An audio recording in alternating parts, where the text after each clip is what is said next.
گشت کا عمل اس کام میں ریڑھ کی ہڈی کی طرح ہے۔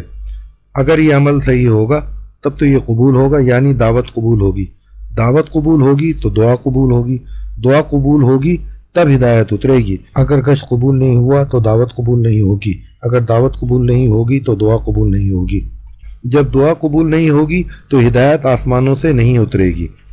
اس لیے مقصد کو سامنے رکھ کر اسے کرنا ہے۔ گشت کا مقصد، اس کا مقصد یہ ہے کہ اللہ جل شانہ نے ہمارے اور سارے انسانوں کی دنیاوی اور آخرت کے سارے حالات کے مسائل کا حل اپنے اوامر کو حضرت محمد صلی اللہ علیہ وآلہ وسلم کے طریقے پر پورا کرنے میں رکھا ہے۔ یہ دونوں چیزیں ہماری زندگی میں آ جائیں، اس کے لیے یہ محنت شرط ہے۔ اسی عالی محنت کو بستی کے مسلمان کرنے والے بن جائیں، اس پر آمادہ کرنے کے لیے گشت کر کے مسجد میں جمع کرنا ہے۔ یہ ہے گشت کا مقصد کہ بستی کا ہر مسلمان اپنے یقین کی تبدیلی کے لیے کلمے کی دعوت دیتے ہوئے کلمے کی محنت کرنے والا بن جائے۔ اعلان کوئی بستی کا بااثر آدمی یا امام صاحب کریں تو زیادہ مناسب ہے، وہ ہم کو کہیں تو ہمارا ساتھی کر دے۔ گشت کا مقصد ضرورت، اصول، آداب اور قیمت بتائی جائے۔ جو لوگ گشت کرنے کے لیے تیار ہوں تو انہیں اچھی طرح اصول اور گشت کرنے کا طریقہ سمجھایا جائے۔ گشت کے اصول: نمبر 1، گشت کے دوران اپنے دل میں خوب اس بات کا یقین جمانے کی کوشش کریں کہ ہمارے تمام مسائل کا تعلق براہ راست اللہ جل شانہ کی ذات عالی سے ہے۔ ان بازار میں پھیلی ہوئی چیزوں سے ہمارا کوئی مسئلہ حل ہونے والا نہیں۔ نمبر 2، چیزوں کی طرف ہمارا دل پھر گیا تو پھر ہم جن کے پاس جا رہے ہیں ان کا دل ان چیزوں سے اللہ کی طرف کیسے پھرے گا۔ نمبر 3، چیزوں پر نگاہ نہ پڑے، دھیان نہ جائے۔ نمبر 4، چیزوں پر نگاہ پڑ جائے تو ہم انہیں مٹی ہی سمجھیں، کیونکہ مٹی سے بنی ہے اور پھر مٹی ہو جائے گی۔ نمبر 5، نگاہوں کی حفاظت کرنی ہے۔ نمبر 6، اللہ کا ذکر کرتے ہوئے چلنا ہے۔ نمبر 7، برزخ یعنی قبر کا داخلہ ہمارے سامنے ہو۔ نمبر 8، امیر کی اطاعت کریں۔ نمبر 9، واپسی میں استغفار کرتے ہوئے آنا ہے۔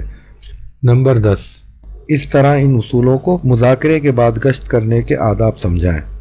گشت کے آداب: نمبر 1، مل جل کر چلنا ہے۔ نمبر 2، ایک ہی آدمی بات کرے۔ نمبر 3، گشت کرنے 8-10 آدمی جائیں۔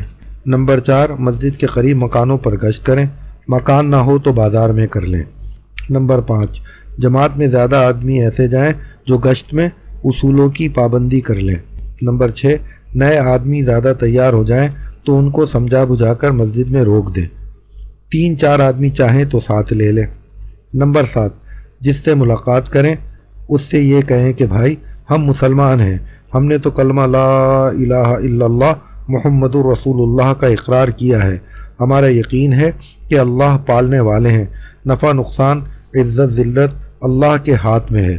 اگر ہم اللہ کے حکم پر اور حضور پاک صلی اللہ علیہ وآلہ وسلم کے طریقے پر زندگی گزاریں گے تو اللہ راضی ہو کر ہماری زندگی بنا دیں گے۔ سب کی زندگی اللہ پاک کے حکم کے مطابق حضور پاک صلی اللہ علیہ وآلہ وسلم کے طریقے پر آ جائے، اس کے لیے بھائی مسجد میں کچھ فکر کی بات ہو رہی ہے۔ نمبر 6، کامیاب ہے وہ بات کرنے والا جو مختصر بات کر کے آدمی کو نقد مسجد میں بھیج دے۔ نمبر 7، جو لوگ نماز ادا کر چکے ہوں تو انہیں بھی مسجد میں بھیج دیں۔ نمبر 8، ضرورت ہو تو اگلی نماز کو مسجد میں جانے کا عنوان بنا لیں۔ اب 4 جماعتیں بنائی جائیں۔ اس طرح کام سمجھانے کے بعد ایک جماعت دعا مانگ کر گشت کے لیے بستی میں چلی جائے۔ مسجد میں 1 یا 2 ساتھی اللہ جل شانہ کی طرف متوجہ ہو کر دعا و ذکر میں مشغول رہیں۔ 1 یا 2 ساتھی مسجد میں آنے والوں کا استقبال کریں، ضرورت ہو تو وضو کرا کر نماز ادا کرا دیں۔ ایک ساتھی زندگی کا مقصد سمجھانے میں سب کو نماز تک مشغول رکھے۔ اس کام میں اگر اپنے آپ کو اصول سیکھنے کا محتاج نہ سمجھا گیا اور اگر اصولوں کے مطابق کام نہ ہوا تو سخت فتنوں کا خطرہ ہے۔ پون گھنٹے گشت ہو، نماز سے 7-8 منٹ پہلے گشت کر کے مسجد میں آ جائیں۔ تکبیر اولیٰ کے ساتھ نماز میں شریک ہوں۔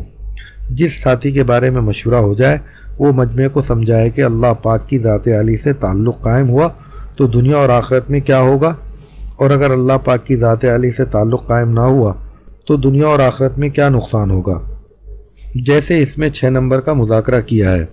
اس طرز پر نمبر کا مقصد، اس کا نفع، اس کی قیمت اور اس کے حاصل کرنے کا طریقہ بتایا جائے۔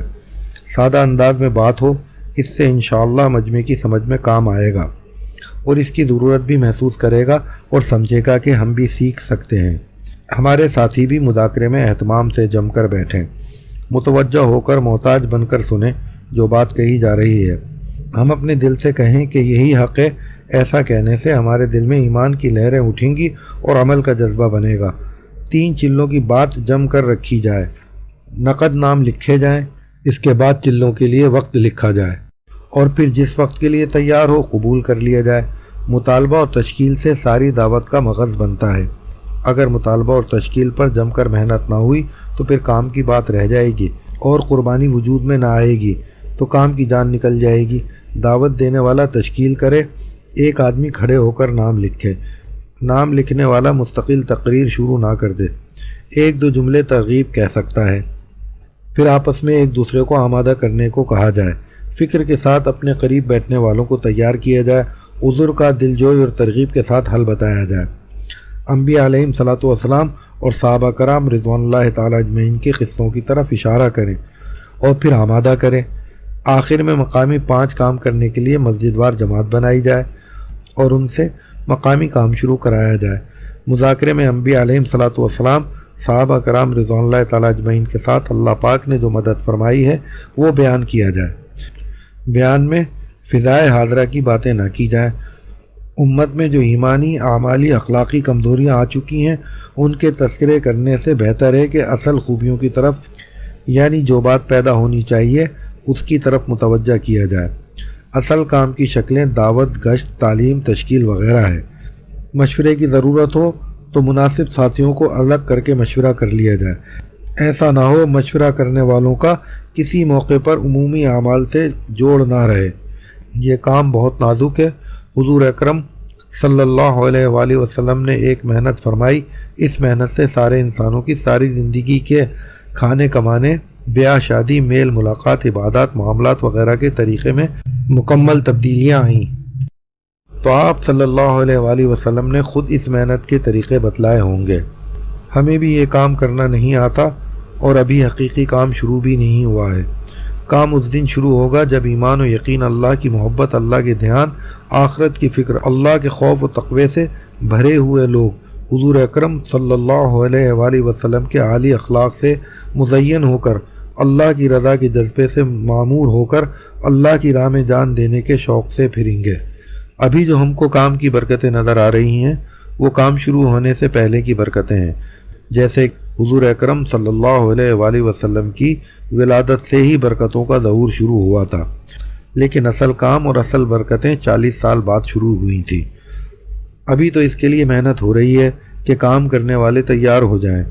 اللہ پاک کام ان سے لے گا اور ہدایت پھیلانے کا ذریعہ ان کو بنائے گا جن کی اپنی زندگی دعوت کے مطابق بدلے گی۔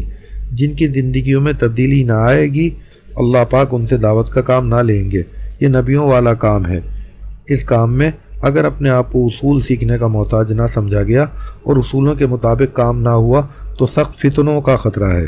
حضور اکرم صلی اللہ علیہ وآلہ وسلم نے جب باہر ملک میں کام شروع کرنے کا ارادہ بنایا تو پہلے تمام صحابہ کو 3 دن تک ترغیب دی اور پھر فرمایا کہ جس طرز پر یہاں کام ہوا ہے بالکل اسی طرز پر باہر جا کر بھی کام کرنا ہے۔ اس کام کی نوعیت یہی ہے۔ مقام، زبان، معاشرت، موسم وغیرہ کے اعتبار سے اس کام کے اصول نہیں بدلتے۔ اس کام کی نہج اور اصولوں کو سیکھنے اور ان پر قائم رہنے کے لیے اس فضا میں آنا اور بار بار بنگلے والی مسجد دہلی آتے رہنا انتہائی ضروری ہے۔